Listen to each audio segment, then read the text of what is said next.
What could be better than living off of money that is just paid out to you each month without you having to work? It's even better if that money is taxed at the lowest rate possible so that you can keep more of it. Well, in this video, I'm going to show you one way of doing just that. Dividend investing. Now, you may think that you need millions of dollars to earn a meaningful amount of dividends. I mean, don't big companies pay tiny dividends? Apple, for example, pays just 0.41%. You would need $10 million invested in Apple to make $41,000 annually in dividends, and that's still not going to be enough money for most people to live on. So do you have to invest in really risky companies to get a higher yield and make a meaningful amount of money? Well, not necessarily. There are many strategies that we can use in dividend investing to get a much higher yield relatively safely, and in this video, I'm going to go through several of them. Hey financial warriors, welcome to the show. My name is Ben Hedges, aka the Credit Shifu, and on this channel, I talk about US credit cards, personal finance, and luxury travel.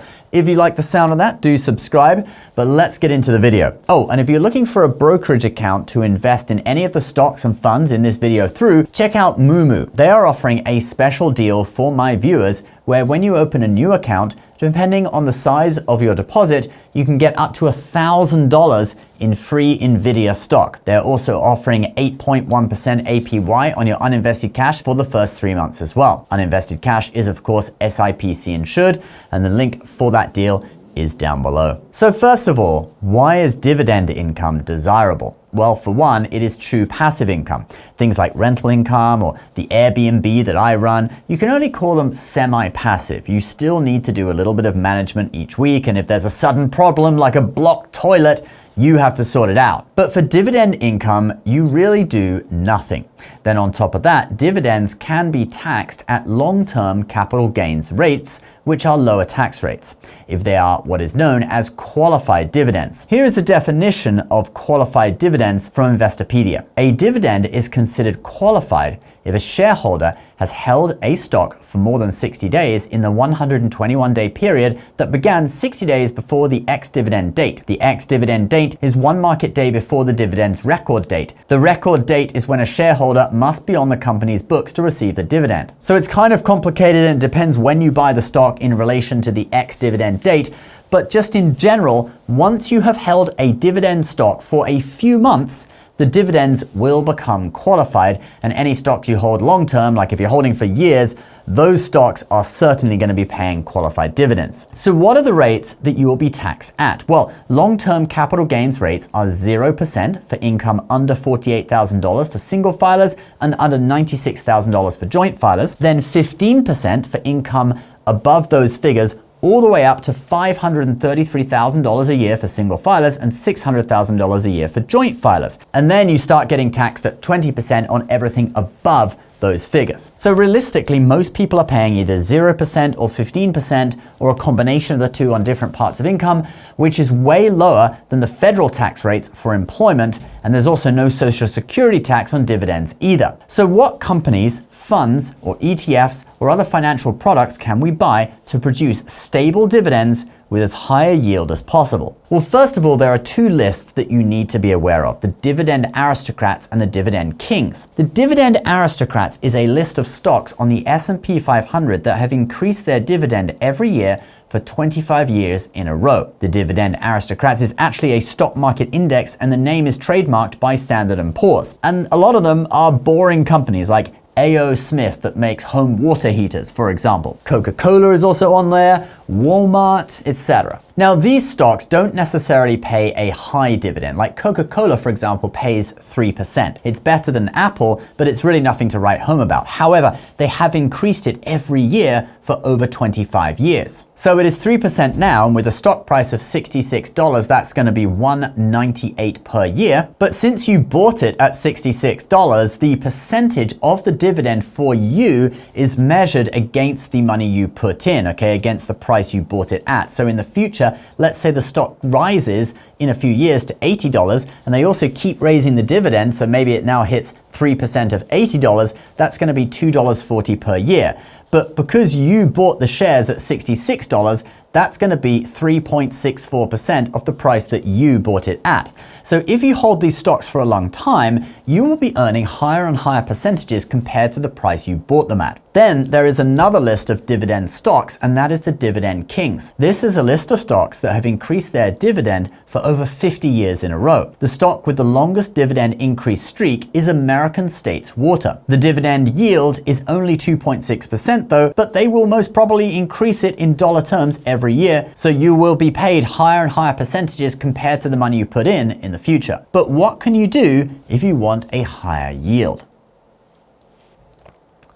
Well, for higher yield, you can search for the highest yielding stocks on those two lists. Google's AI tells me that Altria Group on the Dividend Kings and Amcor PLC on the Dividend Aristocrats, with yields of 6.59% and 6.48% respectively, are the highest ones. And as time goes on, as long as they raise their dividends, which they probably will do, those percentages will go up compared to the price that you bought the stocks at. Let's just check if Google is right. Here is Altria Group, and yes, 6.3%. Obviously that fluctuates as the price changes, but yeah, essentially Google's AI is correct. So that is a strategy that you could follow in picking individual stocks. Find the highest dividend payers from the Dividend Aristocrats and Dividend Kings and just hold them.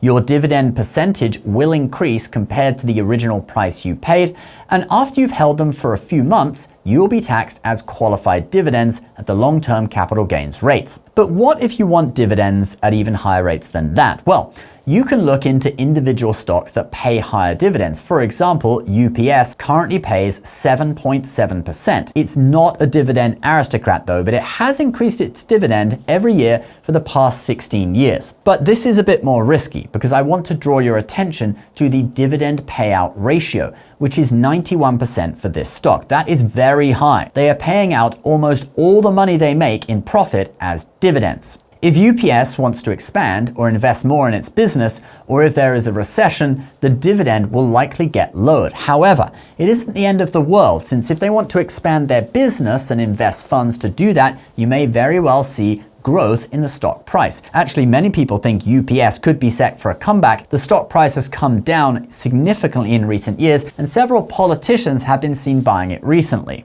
That's always a sign that it could blow up. Anyway, compare UPS's 91% payout ratio to Amcor PLC, the highest paying dividend aristocrat. Amcor's payout ratio is 63%, which is still quite high, but it's far more safe than UPS's 91%. Now, for stocks that pay sky-high dividends, okay, like over 8% or more like 15% or something, they normally pay that for a reason, okay, to attract investors because there's something wrong with the company. So anytime that I personally see over 8% or more on an individual stock, I would see that as a red flag and probably steer clear. Okay, now let's look at some dividend funds, and these go from low but safe to some pretty high returns that seem a little bit too good to be true.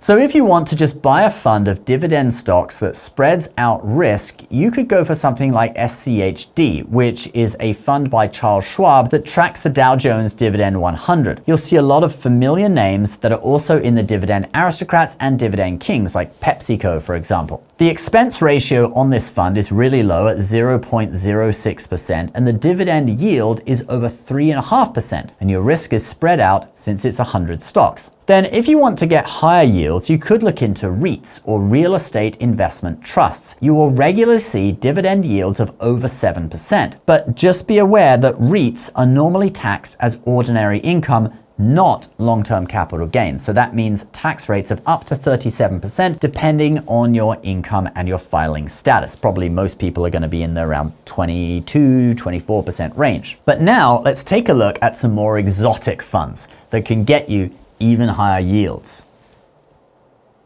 All right, let's talk about something called covered call ETFs. The example I would like to give is QQQI. And you can see here it pays out monthly dividends. The distribution is over 14% on an annualized basis, and the expense ratio is 0.68%. So how do they do this? Well, this is a fund created by NEOS that tracks the NASDAQ 100, but then in addition sells options on the stocks in the fund to generate additional income, which is paid out as dividends. The dividends, due to a special classification with the SEC, are taxed 60% as long-term capital gains, which is 0, 15, or 20% rates, and then 40% as short-term capital gains, which would be the normal rates in income. Then they also have a method of harvesting losses on the portfolio, which allows them to classify a portion of distributions as return of capital, which means it wouldn't be taxed at all. But just understand that they can't necessarily do that every month. So some months you'll get that, some months you won't, and that also lowers your cost basis in the fund, so you're going to get taxed more in capital gains when you sell the fund in the future. Another fund, also by NEOS, is BTCI, where they are doing a very similar thing, but this time the underlying asset is Bitcoin. Currently, this one pays a 28% dividend. Now,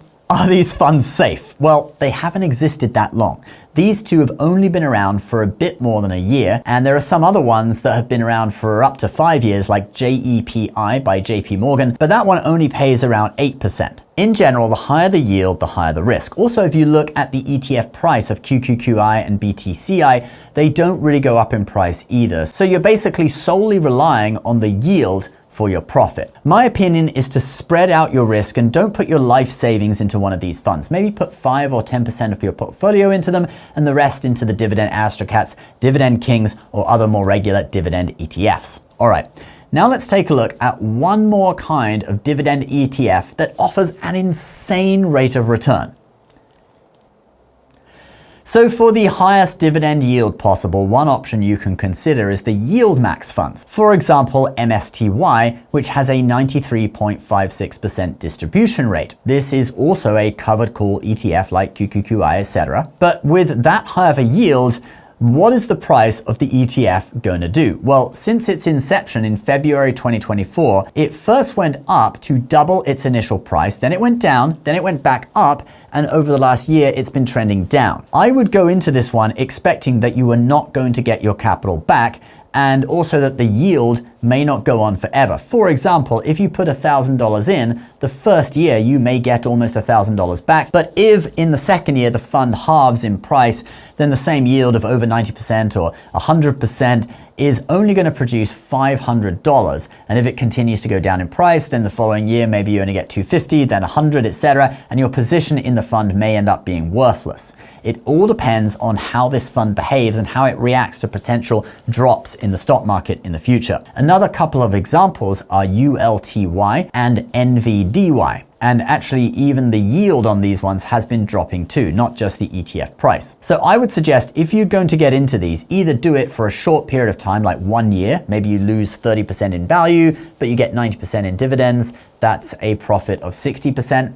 Or just put a small investment in, take the dividends and commit to never getting that principal back and see how long it can go on for. This definitely shouldn't be the main part of your strategy. The regular covered call ETFs like QQQI are much safer, and even those should be invested in only as part of a larger portfolio with individual stocks and more regular ETF funds. All right, guys, those are a load of ideas for your dividend investing portfolio. Remember, this is not financial advice, but for educational purposes only. I do encourage you to take these ideas and do further research. If you want to take advantage of that new account bonus with Moomoo, up to $1,000 of free NVIDIA stock and 8.1% APY for your first 3 months, you can find that in the links below. I say a big thank you to you if you do, because supporting our sponsors helps support our show. Please subscribe to the channel if you're new. We'll see you next time. Bye-bye.